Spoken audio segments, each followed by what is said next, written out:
مسلم من سلم المسلمون من لسانه ویدہ، مسلمان وہ ہے جس کی زبان اور ہاتھ کے شر سے دوسرے مسلمان محفوظ رہے. ایک بات یہ. دوسری ایک امپورٹنٹ بات یہ بھی ہمارے حضرت فرمایا کرتے تھے. آپ لوگ آج جب بزرگوں کے واقعات بتاؤ نا، لوگ کہتے ہیں بزرگوں کی قصے سنا رہے ہیں بیٹھ کے، قرآن حدیث کی بات کرو. تو یہ بزرگوں کی باتیں یہ قرآن و حدیث ہی سے اخذ کردہ ہیں.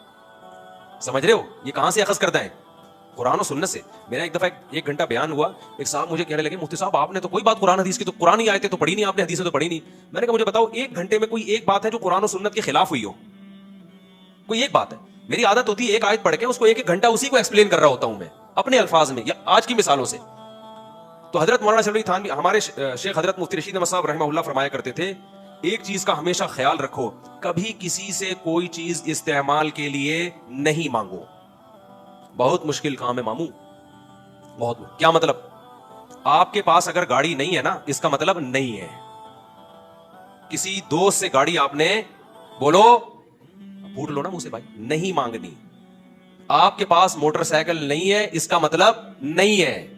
یہ نہیں کہ اس کے پاس ہے بیل بجائی یار بائک مل جائے گی وہاں جانا ہے. میں نے اکثر لطیفہ سناتا ہوں نا، میں ایک آدمی آتا تھا اس نے نئی نئی بائک میں گاؤں محلوں میں کوئی بندہ خرید رہے نا کوئی چیز اس کا تو بیڑا گرک.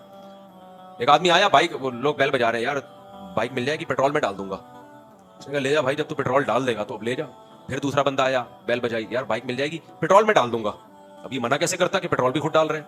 3-4 دفعہ ایسا ہوا نا، 5ویں دفعہ ایک بندہ آیا، بھائی بائک مل جائے گی، ایک ڈبہ لے کر آیا. اس نے کہا نا میں پیٹرول میں ڈال دوں گا. اس نے کہا یہ ڈبہ ہے نا اس میں پیٹرول ڈال کے چلا لے تو، خالی پیٹرول سے کام بولو نہیں چلتا. مجھے یاد ہے میں جب یہاں آیا نا میرے پاس ایک پھٹ پھٹی سی کار تھی، 6 لوگ مل کے دھکا لگاتے تھے. ہمارے بہت سے دوست وہ گاڑی مجھ سے لے کے جاتے تھے، میں ان کو منع نہیں کرتا تھا. پھر میری وہ گاڑی بک گئی، میں گاڑی لیس ہو گیا. میں نے ان دوستوں سے کبھی نہیں کہا کہ مجھے گاڑی کی ضرورت ہے کیونکہ آپ ہماری گاڑی استعمال کرتے تھے تو میں اب آپ کی گاڑی استعمال کروں. نہ کیونکہ مجھے پتا تھا یار میں اگر اگلے کو گاڑی دوں گا نا تو میں بس میں یہ سوچ کے دے رہا ہوں بھاڑ میں جائے، ٹھوک ٹھاک دو گے نا، اب دوستی تو نہیں خراب کرنی کسی سے. یہی ہوگا نا زیادہ سے زیادہ گاڑی ٹھک جائے گی، بیڑا غرق ہو جائے گا. آپ نے جب کسی کو بائک یا گاڑی دو نا کچھ نہ کچھ گڑبڑ کر کے لائے گا ضرور وہ، یہ تو لکھ لو مجھ سے. تو مجھے پتا ہوتا تھا بیڑا تو غرق ہو گیا، اب گاڑی کا بیڑا غرق ہو گیا. لیکن میں یہ سوچتا تھا یار یہ پرانے دوست ہیں، کوئی بات نہیں، گاڑی کا بیڑا غرق ہو گیا، دوستی کا بیڑا غرق نہیں ہونا چاہیے، کوئی بات نہیں لے جاؤ. اور پہلے سے پہلے نا میں تصور کر لیتا تھا اب یہ گاڑی کچوبڑ بنے گا گاڑی کا. لیکن جب نہیں بنتی تھی کچوبڑ، تھوڑی بہت فالٹ ہوتا تھا تو خوشی ہوتی تھی کہ ہم نے تو بہت آگے کا سوچا ہوا تھا، الحمدللہ انجن سیز نہیں ہوا. تو یہ خوشی کی بات ہوتی ہے. بہت ایکسٹریم لیول پہ جا کے سوچ لو نا، ورنہ ٹینشن ہوگی ابے گاڑی صحیح دی تھی پتہ نہیں کیا پنچر کر کے لے آیا کیا کر کے لے آیا. لیکن میری عادت کیا تھی، ہمارے حضرت نے اتنا پکا کر دیا تھا ہمیں ان چیزوں میں کہ ہمیں ضرورت ہوتی تھی ہم ٹیکسی کراتے تھے. کتنی دفعہ ضرورت ہوئی ہے، ایمرجنسی کی ضرورت بھی ہوئی، ہاسپٹل لے کے جانا ہے، دوست ہے نئی کرولا لے کے کھڑا ہوا ہے، نا نا نا یہ بھائی مذاق ہی ہے بھائی، وہ اس نے اپنے لیے خریدی ہے، وہ ہمارے لیے نہیں خریدی ہے. اپنی گاڑی آپ ٹیکسی کرو، نہیں ہے بس میں جاؤ بھائی. سمجھتا نہیں ہے نا بات کو. یہ زندگی کے کچھ طور طریقے ہمیں میرا خیال ہے سیکھ لینے چاہیے. کوئی جنگل میں تو نہیں ہے نا ہم کہ کہیں کچھ ملے ہی نہیں. بائکوں کا بیڑا غرق کرتے ہیں، گاڑیوں کا بیڑا غرق کرتے ہیں. اور اچھا میں جب دوسرے ملک میں سفر کرنے جاتا ہوں نا، سفر کرتا ہوں، یہ جو ہمارے دوست ہیں نا جن کو میں نے ملتان میں کہہ دیا کہ آپ کے گھر اسٹے کرنا ہے، یہ تو چونکہ بہت ہی کلوز ہے، ان کا گھر بھی بالکل خالی ہے. ورنہ آپ نے کیا کرنا ہے، آپ ہوٹل میں ٹھہرو جا کے، کسی پہ بوجھ نہیں بنو. اب بولو ہوٹل میں ٹھہروں گا، ہوٹل کا کرایہ نہیں، سستے ہوٹل میں ٹھہرو جا کے. اللہ یہ کہ آپ کو پتا اتنی قریبی دوستی ہے کہ میں جب اس کو بتاؤں گا آپ کے پاس ٹھہرنا وہ خوشی سے پاگل ہو جائے گا. پھر ایک الگ بات ہے نارملی دیکھو یہ میں جو باتیں کر رہا ہوں نبی صلی اللہ علیہ وسلم نے صحابہ کو سکھائی ہیں یہ باتیں. حضرت ابو سعید خدری رضی اللہ تعالی عنہ کو نبی نے فرمایا جب یہ آئے نا نبی کی خدمت میں کچھ مانگنے کے لیے تو آپ نے فرمایا من یستغنی یغنہ اللہ، جو اللہ سے غنا طلب کرتا ہے اللہ اسے غنی کر دیتا ہے، جو اللہ سے صبر مانگتا ہے اللہ اس کو صبر دیتا ہے.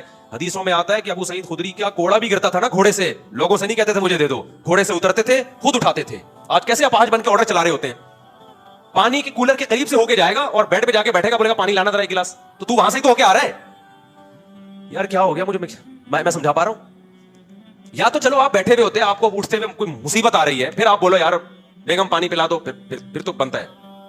آپ وہیں سے ہو کے آ رہے ہو، کولر سے پانی پی سکتے تھے کہ نہیں. آرڈر چلانے کا بڑا مزہ آتا ہے ان کو، اتنی توفیق نہیں کہ وہاں تو پہنچا ہوا ہے کھڑا ہوا ہے پی لینا، نہیں نکالے گا. بستر پہ آ کے ٹیک لگا کے بیٹھے گا، پھر بولے گا بیگم ذرا ایک گلاس پانی پلانا. وہ بولے گی یار اس کو مزہ، اس کو خدمت نہیں لینی مجھ سے، اس کو اپنی چودراہٹ ٹھونسنی ہے، ڈھونس جمانی ہے کہ میں سربراہ ہوں، میں حاکم ہوں، میں تمہارا ہسبینڈ ہوں. رشتے میں کیا لگتا ہوں، ہسبینڈ لگتا ہوں. تو یہ بڑی بری حرکت ہے. استغنا ہونا چاہیے. کیا ہونا چاہیے، کسی پہ بوجھ نہ بنو بھائی. سب کوڑا صحابی رسول کہہ رہے ہیں، کسی سے نہیں کہہ رہے اٹھا کے دے دو. ایک اور بدتمیزی بد اخلاقی پرلے درجے کی، یہ بہت ہی بدتمیزی ہوتی ہے, اس پہ تو بہت غصہ آتا ہے. آپ سفر پہ جا رہے ہیں, آپ امریکہ جا رہے ہیں یا آپ جا رہے ہیں اسلام آباد, آپ نے پوٹلا اٹھایا ہوا ہے اپنا, فوراً چمونی آپا کا فون آئے گا, بیٹا تم اسلام آباد جا رہے ہو, ایسا کرو 2 پوٹلے میرے بھی لے جاؤ. نہیں آئی بات؟ ایسا کرو 2 پوٹلے میرے بھی لے جاؤ. تم تو جا ہی رہے ہو نا بھائی, ہم جا تو رہے ہیں لیکن ہم 3 پوٹلے کیسے اٹھائیں گے یار؟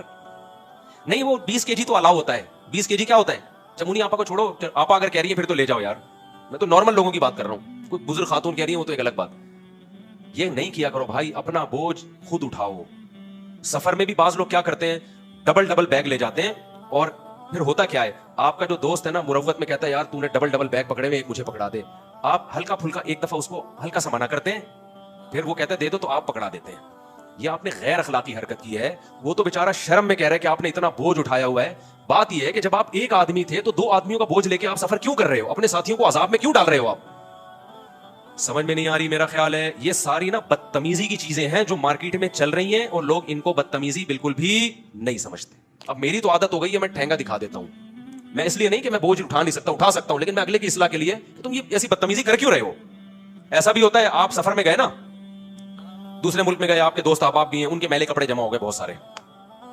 اب آپ کراچی واپس آ رہے ہیں, وہ سارا پوٹلا اٹھا کے یار یہ بھی لیتے جاؤ, ایئرپورٹ پہ بندہ آ جائے گا لینے کے لیے. کیوں لیتے جاؤ بھائی, اپنا بوجھ دوسرے کو کیوں دے رہے ہو آپ؟ وہ تو لے لے گا, لیکن آپ کیوں دے رہے ہو اس کو؟ کیوں کسی کا احسان لے رہے ہو؟ کسی اپنی ذمہ داری, اس کو بھی تو بوجھ اٹھا کے لے جانا ہے نا, تو آپ لے لو نا بوجھ اٹھا کے. سمجھ میں آ رہی ہے کہ نہیں آ رہی ہے؟ تو سفر میں جب آپ جائیں ساتھیوں کے ساتھ, اتنا ویٹ اٹھائیں جو آپ نے خود اٹھانا ہے. اتنا نہ لے کے جائیں کہ آپ کے دوست کو آپ کی ہیلپ کرنی پڑے. یہ غیر اخلاقی حرکت ہے, اپنے ہم سفر اور رفقا کو تکلیف پہنچانا. اس سے بھی بڑا جرم لوگ ایک اور کرتے ہیں, اپنے بوڑھے باپ کو حج پہ بھیج دیتے ہیں اکیلے. یہ تو بدتمیزی بہت ہو رہی ہے. عمرے پہ بھیج دیتے ہیں بوڑھی ماں کو, بوڑھے باپ کو, کہ حاجی لوگ سنبھال لیں گے. حاجی تو سنبھالتے ہیں, بیچارے بوڑھے کو, بیچاری بوڑھی ماں کو اکیلا کون چھوڑے گا وہاں پہ؟ بیچارے حاجی اس کو اب جو ذرا رحم دل ہوتے ہیں کہتے ہیں یار اس بوڑھے کو, اور پھر کہہ بھی دیتے ہیں یہ بوڑھے میاں ہیں, ان کا خیال کرنا. بہت ہی بدتمیزی کی بات ہے یار. آپ کے ابا ہیں, آپ ان کو خود لے کے جاؤ نا. بوڑھا آپ نے کیا کر دیا, سفر میں پہنا دیا, یہ لو بھائی. میں دیکھتا ہوں حج کے عمرے کے سفروں میں 1-2 بوڑھے بیچارے آئے ہوئے ہوتے ہیں, وہ حاجیوں میں وہ لوگ ٹینشن میں آئے ہوئے ہوتے ہیں. ان کو ڈر بھی لگ رہا ہوتا ہے کہ اگر ہم نے ان کی خدمت نہیں کی اللہ کا عذاب آ جائے گا, اور خدمت کی تو یار ہم خود عمرہ کریں یا ان کی خدمت کریں. پھر خدمت کے فضائل بھی وہ ٹریول ایجنٹ ان کو سنا رہا ہوتا ہے, دیکھیں اپنے جو گروپ ہے اس میں بوڑھوں کا خیال کریں, کرنا چاہیے. بوڑھا آ گیا تو آپ ضرور کریں خیال, لیکن اس کو نہ چترول لگاؤ واپس جا کے.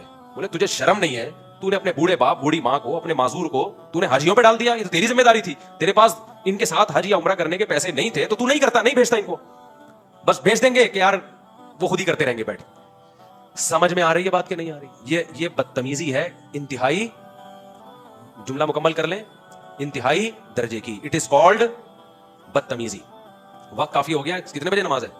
ابے تو وقت ہو گیا, تو ہم تھوڑا سا انشاءاللہ کچھ بدتمیزی کے مزید کچھ مثالیں تھوڑی سی 10-15 منٹ نماز کے بعد دیں گے انشاءاللہ. اس سے آپ لوگ کو بدتمیزی سیکھنے کا موقع ملے گا. ابھی تک ہو سکتا ہے کچھ لوگ بدتمیز نہ ہو, تو میں ان کو طریقے بتا رہا ہوں کہ اٹ از کالڈ بدتمیزی. تاکہ جس نے تمیز والا بننا ہے وہ تمیز والا بن جائے, جس نے بدتمیز بننا ہے وہ کیا بن جائے, وہ بدتمیز بن جائے. کیونکہ میں بھی بھگتا ہوا ہوں نا, میں بھی سفر پہ گیا تو بعض لوگوں نے بیچاروں نے عقیدت محبت میں بہت ٹینشن دی ہے کہ آپ پہنچ گئے, آپ آ رہے ہیں, بھائی بس کر یار, خدا کے لیے چھوڑ دو یار. بہت ٹینشن میں آ جاتا ہے آدمی ان چیزوں سے. تو یہ وہ والی محبت ہے جو افورڈ نہیں ہوتی انسان سے. تمام دبائیں بچوں کی پہنچ سے دور رکھیں. تو مولانا سیف علی تھانوی کی ایک کتاب ہے آداب معاشرت, وہ سب خرید کے رکھیں. اس کا نام کیا ہے؟ آداب معاشرت. اور اس کتاب میں جگہ جگہ حدیثیں کوٹ کی ہوئی ہیں, تاکہ لوگوں کو یقین آئے کہ یہ ان کی اپنی باتیں نہیں ہیں, بلکہ یہ کس کی باتیں ہیں؟ پیغمبر کی. وہ حدیثیں جو ہماری نظروں سے اوجھل ہو گئی ہیں, جن کو ہم فوکس نہیں کرتے, تو وہ والی حدیثیں انہوں نے لکھی ہوئی. آداب معاشرت, معاشرت عین کے ساتھ. آج کل اردو بھی مارکیٹ سے اسٹارٹ ہو رہی ہے. معاشرت کہتے ہیں آپس کے رہن سہن. اللہ تعالیٰ سمجھنے کے بلکہ توفیق